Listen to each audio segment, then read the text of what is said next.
Sandra was the most envied woman on Banana Island. Nobody knew that every night her billionaire husband locked her in a room with the 6 wives who came before her. Sandra's bed, her assigned bed number 7, which sat empty and waiting at the far end of the room, had fresh white sheets every night. Chief Williams was meticulous about that. Fresh sheets, a glass of water on the nightstand, as though she were a guest, as though this were a hotel. Every night, Sandra would lie on her back in the dark, staring at the ceiling, listening to the silence of the 6 women around her. She had given them names in her mind beyond the names Chief Williams had recited. She called them her sisters. She had studied their faces so many times, she knew every feature. The woman on the bed directly beside hers, who had a small scar above her left eyebrow. Sandra used to wonder who gave her that scar. What Sandra could not stop noticing, what kept her awake in the darkness long after she was supposed to be sleeping, was how much she was beginning to look like them. She was fading. She could feel herself being slowly, quietly emptied. And with each night she spent in that room, she was one step closer to becoming the 7th still figure in white lace, hands folded, preserved and silent for the next wife to lie beside. At 5 a.m., the door opened.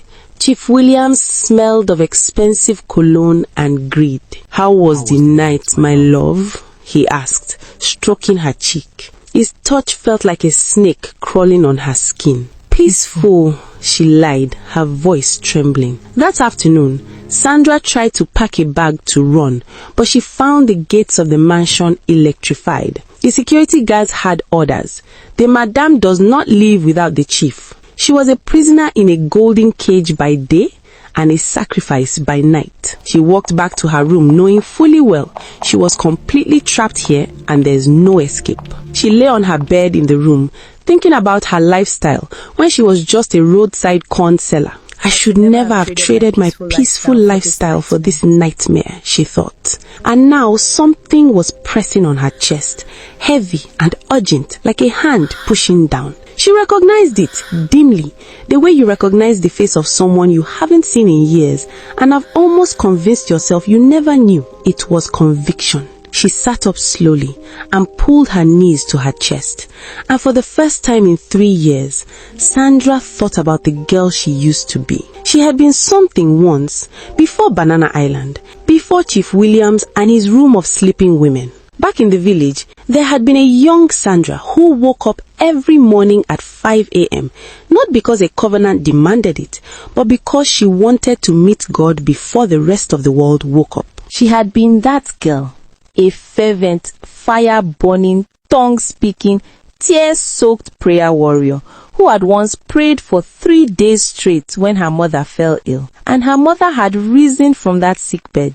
A girl whose grandmother said, "This one, God hears her when she opens her mouth." Where had that girl gone? Sandra pressed her hands over her mouth as the shame rose in her like floodwater. She knew exactly where that girl had gone. She had traded her in, piece by piece, designer bag by designer bag. She had seen the warning signs when Chief Williams came.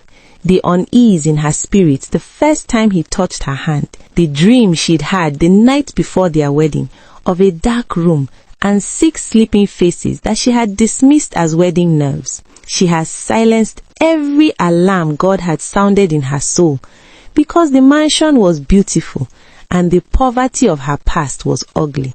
And she had chosen the beautiful thing. And now here she was, lying in the beautiful thing's worst room every night, fading. "God," she whispered. The word came out cracked and strange. "God." A little stronger this time. I don't even know how to start. I don't know if you still hear me. I don't know if I have any right to open my mouth to you after everything.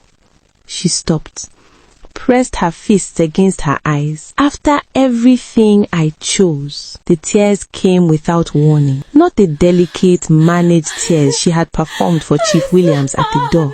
These were ugly tears, the kind that come from a place so deep inside a person that when they finally surface, the whole body shakes with them.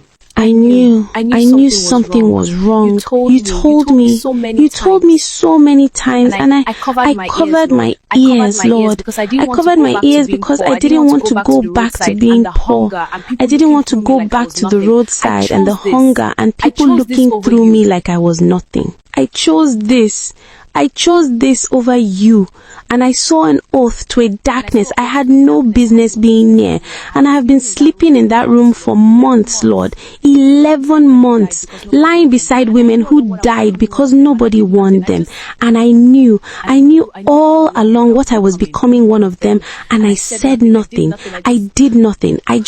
She broke completely.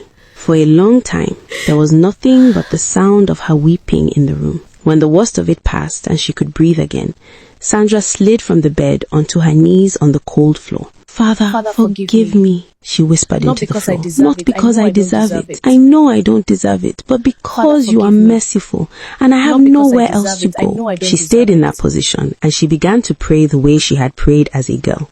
Not carefully, not politely, but with everything she had left, which was not much, but she gave it all. She prayed through her shame. She prayed through the oath she had sworn and the blood she had spilled. She prayed for a way out of a room that had no windows. She prayed for the 6 women on the 6 beds. And then, when she had nothing left to say, she simply breathed in and out. And in that almost darkness, in the quiet after the storm of her praying, Sandra felt something she had not felt in months. She did not hear an audible voice, but something settled in her spirit with the weight and certainty of a word spoken directly into her soul. I have not forgotten where you are. Sandra lifted her head from the floor.